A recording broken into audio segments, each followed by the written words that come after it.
on l'appellera le lion de la tribu de Juda. Vêtu de gloire,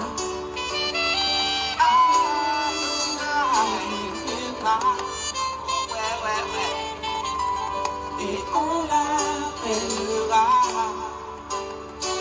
le lion de la tribu de Juda. Ce jour-là, on dira Alléluia.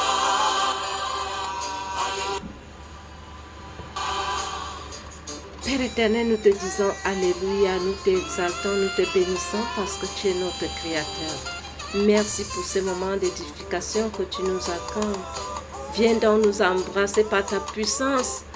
Mets cette puissance dans la parole qui sort de ma bouche, afin que mon frère, ma soeur, qui sont couchés, qui sont embourbés dans les haines, les disputes et les querelles, se relèvent et qu'ils sachent que c'est toi seul qui les venge. C'est toi seul qui es capable de mettre fin à ce combat, à la poursuite des Saül dans leur vie. Seigneur, merci parce que tu vas parler à mon frère, à ma soeur, et parce que sa vie change, sa vie spirituelle change aujourd'hui. Au nom de Jésus-Christ, nous te prions. Amen. Peuple de Dieu, bonjour. Je suis heureuse de me retrouver une fois de plus devant vous pour continuer à parler de Saül et de David. Nous avons dit hier que David devrait, je dirais même, je parlerai à l'impératif, doit être notre modèle, le modèle de celui-là qui veut servir le Seigneur, qui veut être vraiment chrétien et qui cherche à gagner sa vie éternelle. David doit être ton modèle. David doit être mon modèle.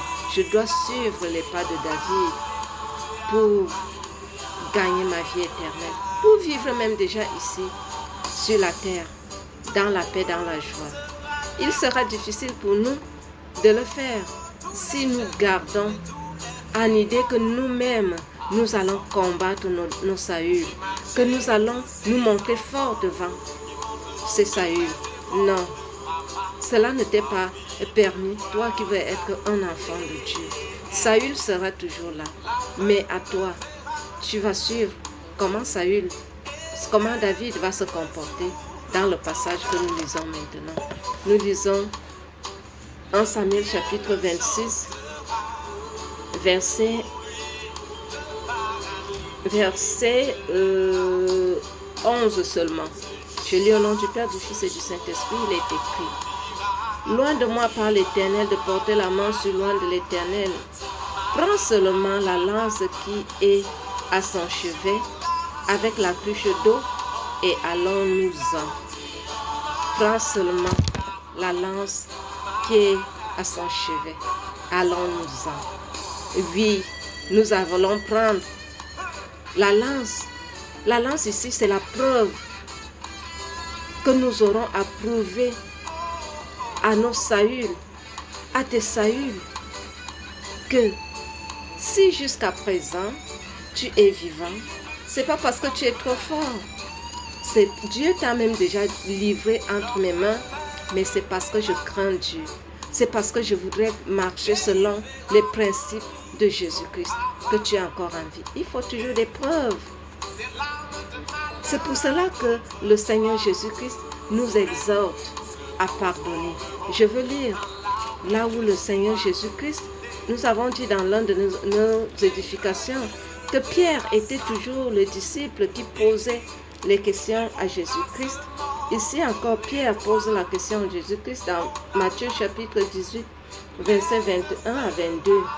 Pierre demande à Jésus-Christ. Alors Pierre s'approcha de lui et dit, Seigneur, combien de fois pardonnerai-je à mon frère lorsqu'il péchera contre moi?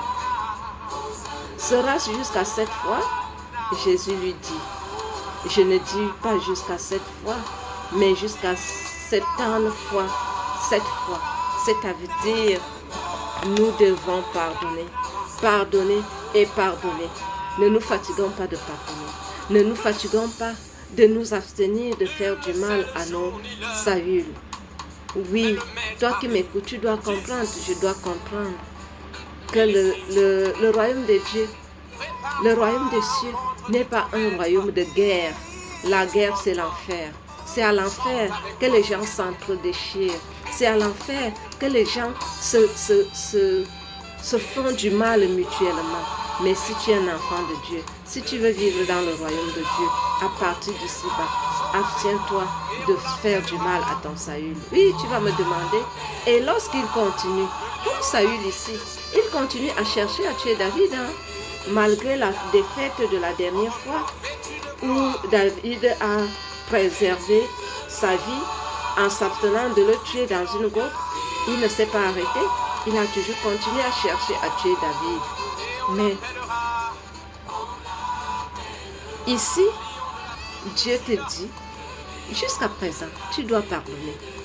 Je t'appelle, je t'annonce et je vais te dire, tu dois comprendre, je dois comprendre que quelles que soient ces stratégies, tu es entre la main de Dieu. Tu es dans la main de Dieu. Si tu restes fidèle à ses principes, si tu restes fidèle aux principes de Jésus-Christ. Oui, nous avons toujours vu certaines personnes embourbées dans des situations difficiles. Oui, l'ennemi t'a atteint. Oui, il nous arrive souvent. Il arrive souvent que le Seigneur nous laisse permettre à l'ennemi de nous atteindre, certainement pour jauger notre foi en Jésus-Christ.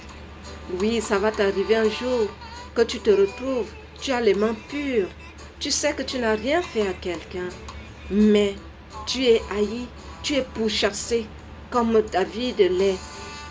Mais, laisse-moi te dire, il va te pourchasser, le Seigneur va le permettre pour jauger ta foi. La foi de David a été jaugée et Dieu a trouvé que David était réellement celui qui avait la crainte de lui en s'abstenant de faire du mal à son Goliath, à Saül, autant pour moi, excusez-moi.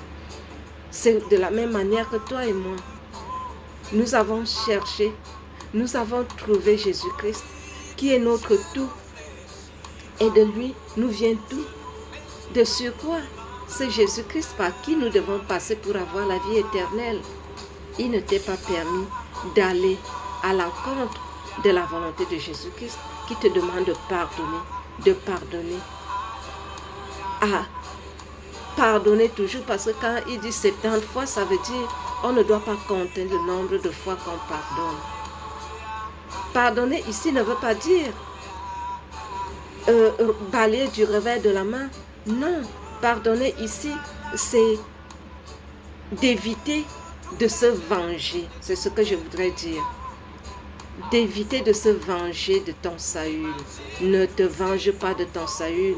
Laisse Dieu s'occuper de lui. David ne s'est pas vengé.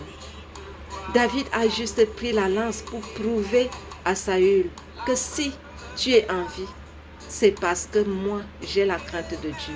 Prouve aussi à ton Saül que si jusque-là, lui croit qu'il est plus fort, il n'est pas plus fort, puisque tu as déjà eu des occasions pour lui faire du mal. Mais à cause de la grâce, à cause de la crainte de Dieu, à cause de ton héritage céleste que tu recherches, tu préfères t'abstenir de porter main sur lui. Mon frère, toi qui veux servir le Seigneur en esprit, en vérité, comprends en cette journée que tu auras toujours des preuves qui prouvent même à Saül que tu peux lui faire du mal. Mais tu ne le fais pas parce que tu es de Dieu. Tu dois te démarquer en cette attitude. Tu dois te démarquer en prouvant à Saül que je ne suis pas appelé à faire du mal parce que j'appartiens à l'héritage céleste, j'appartiens à mon Dieu et je crains que notre relation s'effrite à cause de toi. Ne me pousse pas parce que les Saül se comportent ainsi pour nous voir aussi pécher comme eux et que nous rations la vie éternelle. Toi qui m'écoutes et toi qui veux servir le Seigneur en esprit, en vérité, écoute ce que je viens de te dire là maintenant. Père éternel, je te dis merci pour la parole qui impacte la vie de mon frère et de ma soeur en ce moment. Merci, Père, parce que tu nous transformes et parce que tu nous bénis par cette parole. Au nom de Jésus-Christ, nous t'avons ainsi prié. Amen.